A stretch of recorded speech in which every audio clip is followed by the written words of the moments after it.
Kas naktim veido, dangumi skraidino, kol dangus ir mėnuo lietumi gaivino. Žmonės savo veidus rūkuose skandino ir kardais mosuojant jį perkūnu vadino. Kai nubudo žemė, jam karūna nupynė, sunokino sodus, žiedus sužydino, lietumi gaivino, švelniai veidus prausė ir perkūno laukiant jo vardą šaukė.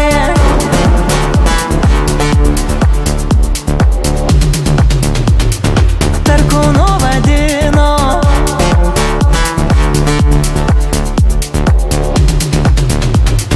Perkūnu vadino. Kai nubudo žemė, jam karūna nupynė, sunokino sodus, žiedus sužydino, lietumi gaivino, švelniai veidus prausė ir perkūno laukiant jo vardą šaukė.